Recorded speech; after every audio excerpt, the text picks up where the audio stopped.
Hello students, welcome back to our channel. Students, question number 17 से हम start करते हैं एक्सरसाइज 5.5 का। क्वेश्चन नंबर 16 तक मैंने आपको लास्ट लेक्चर में करवा दिया था। क्वेश्चन नंबर 17 भी देखिए, कुछ ज़्यादा मुश्किल नहीं है, वही चीज़ें हैं जो अभी तक हम कर चुके हैं।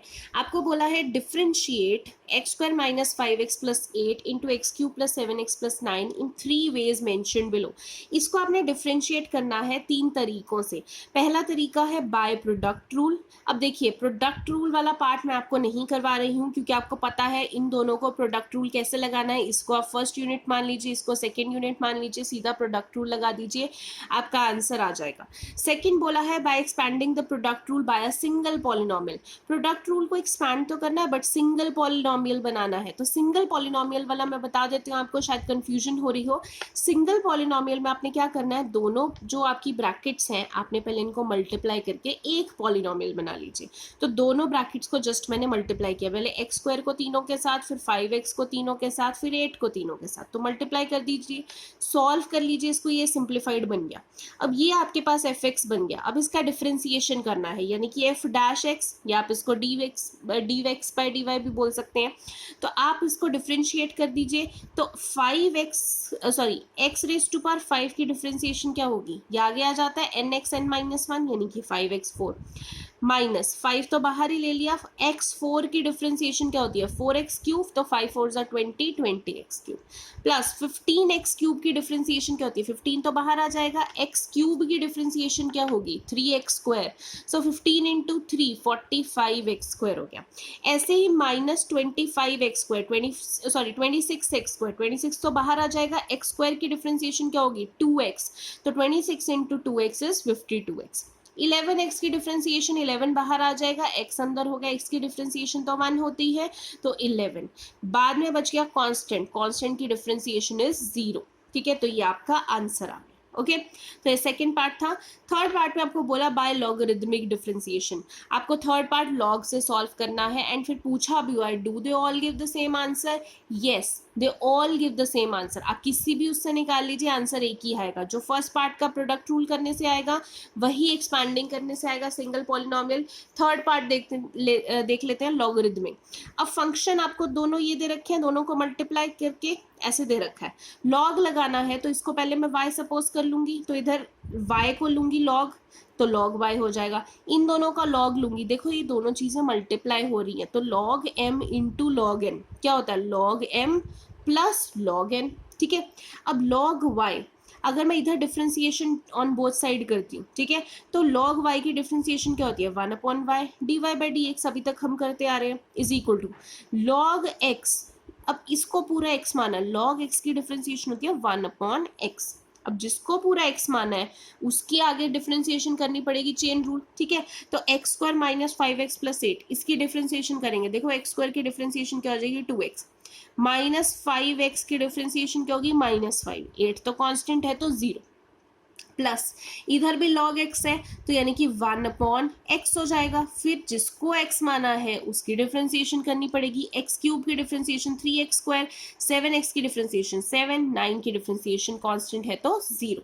ठीक है, dy बाई dx इधर रह गया, ये y इधर जाके मल्टीप्लाई हो जाएगा। यहाँ पे आप ब्रैकेट में ले लीजिए 2x minus 5 upon this, 3x square plus 7 upon this. Next आप क्या करेंगे, आपके पास y की वैल्यू डाल देंगे जो क्वेश्चन में है। इधर आप एलसीएम ले लेंगे। देखो जब एलसीएम लेंगे, इसके बाद मैंने यहाँ पे लिखा हुआ है, तो एलसीएम ले लेंगे तो आपके पास क्या होगा, एक तो ये और ये पूरा कैंसिल हो जाएगा। इन चीज़ों को सॉल्व करके आपका आंसर ये बन जाएगा जो आपका सेकेंड पार्ट का और फर्स्ट पार्ट का है। ठीक है, तो कुछ ज़्यादा मुश्किल नहीं है। इसी का जो एक्सरसाइज का क्वेश्चन नंबर 18 है वो आपका होमवर्क है, बट मैं एक बार ओवरव्यू दे देती हूँ कि आपको कैसे करना है वो। देखो क्वेश्चन नंबर 18 में आपको बोला है u, v and w are the functions of x। ये x के फंक्शंस है, आपको इस चीज को इसके बराबर शो करना है, बट दो तरीकों से। First by repeated application of product rule, second by logarithmic differentiation. अब देखो अगर first by repeated application of product rule करते हैं, आप इस पे प्रोडक्ट रूल लगाएंगे। अब प्रोडक्ट रूल कैसे लगाएंगे, आप सबसे पहले इन दो को एक यूनिट मान लीजिए और इसको अलग यूनिट मान लीजिए। ठीक है, तो इसको 1 इंटू 2 कर दीजिए। ठीक है, इस तरीके से आप प्रोडक्ट रूल लगाएंगे ना तो आपका यही बनेगा, क्योंकि आप चेन रूल लगा देंगे। पहले आपको फर्स्ट इंटू सेकेंड में करेंगे, फिर फर्स्ट को भी फर्दर डिवाइड कर देंगे, तो 1 इंटू 2 करके प्रोडक्ट रूल लगा दीजिए। Second logarithmic differentiation, logarithmic differentiation में देखो आप एलएचएस से सॉल्व करोगे, फर्स्ट पार्ट में भी आपने एलएचएस से ही करना है, तो ये बन जाएगा सेकेंड लॉगरिदमिक में एलएचएस से सॉल्व करोगे तो आपके पास u into V into W है। अब लॉग जब हम लगाते हैं ना तो log u into V into W क्या होता है, log u plus log v plus log w, ठीक है। तो जब आप log u plus log v plus log w को आगे डिफ्रेंशिएट करोगे तो आपका यही बन जाएगा अगले ही स्टेप में, ठीक है। तो ये सिंपल है, कुछ ज़्यादा मुश्किल नहीं है। अब नेक्स्ट जो टॉपिक है हमने करना है वो है पैरामीट्रिक फॉर्म्स। पैरामीट्रिक फॉर्म्स क्या होती हैं, जो अगली हमारी एक्सरसाइज 5.6 है। देखो, when the relation between two variables is neither implicit nor explicit and we need a third variable to represent the relation between the two, then we call the third variable as a parameter. कई बार क्या होता है, हम दो variables में अगर relationship बताना है, हम नहीं बता पा रहे कि y x पे डिपेंडेंट है या x y पे डिपेंडेंट है, ना तो वो इम्प्लिसिट फंक्शन बन रहा है ना वो एक्सप्लिसिट फंक्शन बन रहा है, ठीक है। हमने किया था ना एक्सप्लिसिट फंक्शन कौन से होते हैं कि y x पे डिपेंडेंट है, हम y को ऐसे लिख पा रहे हैं y is equal to F of X, y x पे डिपेंडेंट है, दिस इज एक्सप्लिसिट फंक्शन। अगर हम नहीं लिख पा रहे हैं y is equal to F X, y x पे डिपेंडेंट है, ये नहीं लिख पा रहे हैं, तो वो इम्प्लिसिट फंक्शन है। बट कई बार क्या होता है, कोई फंक्शन ना तो इम्प्लिसिट है ना एक्सप्लिसिट है, हमें एक तीसरे वेरिएबल की जरूरत पड़ती है उनके बीच का रिलेशन बताने के लिए। तो जब वो तीसरे वेरिएबल की जरूरत पड़ती है तो वो थर्ड वेरिएबल को हम क्या बोलते हैं, पैरामीटर। जैसे x की वैल्यू दे रखी है F of T and y की वैल्यू दे रखी है g ऑफ टी। अब x और y के बीच का रिलेशन कौन बता रहा है, ये t वेरिएबल, ठीक है। इसका भी पास भी है, इसके पास भी है। सो t variable is said to be parametric form as t act as a parameter। तो ये है ना, जो ये एक पैरामीट्रिक फॉर्म है, जब आपको x भी दे रखा है और y भी दे रखा है, पैरामीट्रिक फॉर्म है क्योंकि यहाँ पे t एक्ट कर रहा है पैरामीटर। x और y के अलावा तीसरा एक और t वेरिएबल है जो इन दोनों के बीच में रिलेशनशिप बता रहा है, ठीक है। अब ये चीजें नहीं समझ में आ रही हैं तो आपको अभी क्वेश्चन करेंगे तो ज्यादा बेटर समझ में आ जाएगी। क्वेश्चन नंबर 1 देखते हैं। क्वेश्चन नंबर 1 में आपको बोला है x is equals to 280 square, y is equal to 84, ये आपको दे रखा है। अब देखो यहीं से पता लग जाता है, x की वैल्यू दे रखी है, कॉमा y की वैल्यू दे रखी है और दोनों की वैल्यू में t आ रहा है, ठीक है। मतलब x भी t पे डिपेंडेंट है, y भी d पे डिपेंडेंट है, ठीक है। हमने क्या करना है, इंडिविजुअली दोनों को डिफरेंशिएट करना है। ये जब भी पैरामीट्रिक फॉर्म आएगी हमने x और y को इंडिविजुअली डिफरेंशिएट करना है, ठीक है। अब x is equal to 280 square था, अब मतलब आता है कि डिफरेंशिएट किस पॉइंट से करना है। अब यहाँ पे वेरिएबल क्या आ रहा है, t, तो हम t के उससे डिफरेंशिएट करेंगे, यानी कि इधर भी d dt ऑफ किसका करेंगे, x, इधर भी d dt ऑफ किसका करेंगे, 280 स्क्वायर, ठीक है। तो d dt ऑफ x करेंगे तो dx बाई dt हो जाएगा। इधर अगर t के पर्सपेक्टिव से करेंगे तो देखो 2 तो बाहर ही आ गया, ये 2 बाहर आ जाएगा, a t स्क्वायर क्या आ जाएगा, ये 2 आगे आएगा, 280 हो जाएगा इसकी डिफरेंशिएशन, 2 एंड a बाहर आ जाएगा ना। अब देखो t स्क्वायर की डिफरेंशिएशन क्या होगी, इंटू 2t, तो मल्टीप्लाई करूंगी तो क्या आ जाएगा, 480, ठीक है। इधर इसकी भी t के पर्सपेक्टिव से डिफरेंशिएशन करनी है तो dy बाई dt हो जाएगी y की। इधर a तो कांस्टेंट है, बाहर आ जाएगा, t रेज टू पावर 4 की डिफरेंशिएशन क्या होती है, 4t क्यूब, तो इसको मल्टीप्लाई करूंगी क्या आ जाएगा, 480 क्यूब।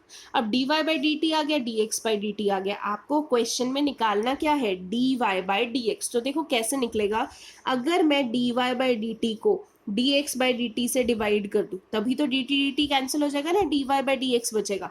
तो dy बाई dx कैसे निकलेगा, dy बाई dt को dx बाई dt से डिवाइड कर देंगे, dt कैंसिल हो जाएगा। तो यहाँ पे क्या आ गया, dy बाई dt की वैल्यू कितनी है, 480 क्यूब, dx बाई dt की वैल्यू कितनी है, 480, 480 से 480 कैंसिल हो गया, सिर्फ t स्क्वायर बच गया, this is your dy by dx, ठीक है।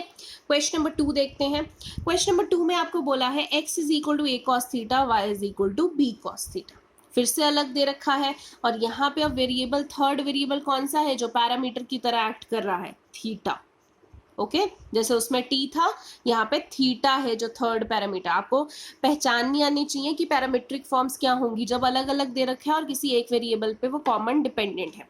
अब यहाँ पे डिफरेंशिएशन किससे करेंगे, d बाई डी थीटा से विद रिस्पेक्ट टू थीटा करेंगे, तो d D theta of x, dx by D theta हो जाएगा, d D theta of a cos theta. अब देखो इधर तो D X by D theta आ गया, ए कांस्टेंट है बाहर आ गया, कॉस थीटा की डिफरेंशिएशन क्या होती है माइनस साइन थीटा। इधर y के करेंगे D Y by D theta हो जाएगा, इधर D D theta of B cos theta करेंगे, b बाहर आ जाएगा, कॉस थीटा की डिफरेंशिएशन क्या है साइन थीटा। अब मुझे निकालना क्या है D Y by D X. तो मुझे पता है D Y by D X कैसे निकलेगा, अगर मैं D Y by D theta को D X by D theta से डिवाइड कर दूंगी तो डी थीटा कैंसिल ही होने वाला वैसे भी, तो इसके बराबर ही आएगा।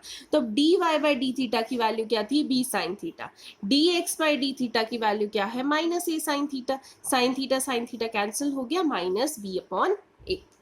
क्वेश्चन नंबर 3 देखते हैं, x is equal to sine T, y is equal to cos T.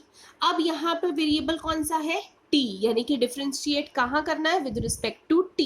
तो x का करेंगे D D T of x, इधर D D T of sine T. अब साइन टी की डिफरेंशिएशन क्या होती है कॉस टी, तो D X by D T आ गया। ऐसे ही इधर करेंगे D D T of y is equal to D D T of cos two T. अब D Y by D T हो गया। अब देखो कॉस थीटा की डिफरेंशिएशन होती है माइनस साइन थीटा, बट यहाँ पे मतलब किसको माना है हमने थीटा 2t को, फिर 2t की फर्दर डिफरेंशिएशन करेंगे तो क्या बन जाएगा 2, तो यानी कि ये आगे आ जाएगा तो माइनस 2 साइन 2t।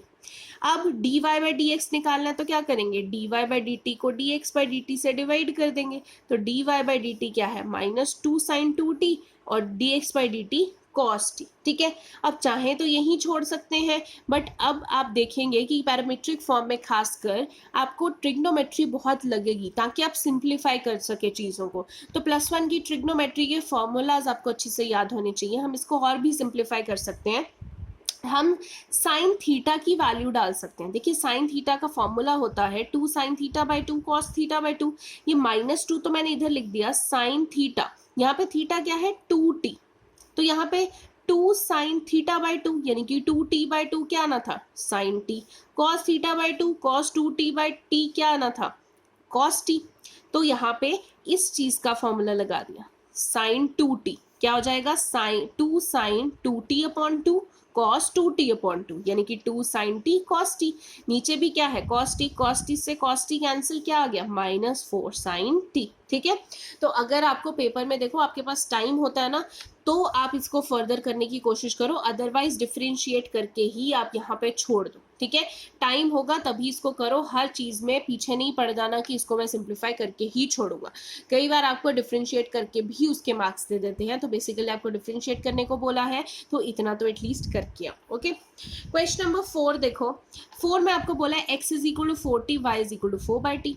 अब सबसे पहले वेरिएबल कौन सा है जिसके जो पैरामीटर की तरह एक्ट कर रहा है t, इसमें भी t है, तो with respect to t differentiate करेंगे, d को करेंगे तो dx बाई dt हो जाएगा, इधर d dt ऑफ 4t। अब 4t की डिफरेंशिएशन क्या होगी 4 तो बाहर आ जाएगा, d dt ऑफ t तो 1 होता है, तो dx बाई dt क्या आ जाएगा 4। इधर y की करेंगे तो dy बाई dt हो जाएगा, 4t की करेंगे 4t को मैं ऐसे लिख सकती हूँ 4 इंटू 1/t, यहाँ पे dy by dt 4 into 1/t। ठीक है, अब देखो 4 इंटू 1/t अगर मैं करती हूँ 1/t की डिफरेंशिएशन क्या होती है -1/t स्क्वायर। आप करके देख लीजिए, चाहे 1/t मतलब इसको ऊपर जाके लिख सकते हो ना t⁻⁻1, तो आप करेंगे तो -1/t स्क्वायर हो जाएगी, तो यानी कि -4/t स्क्वायर हो जाएगी। तो अब आपको dx बाई डी टी है, इधर dy बाई डी टी है, dy बाई डी टी को dx बाई डी टी से डिवाइड कीजिए, ये आपके पास -4/t स्क्वायर आ गया, ये आपके पास 4 आ गया, 4 से 4 cancel -1/t square. I hope आपको ये क्वेश्चन समझ में आ रहे हो। क्वेश्चन नंबर 5 देखते हैं।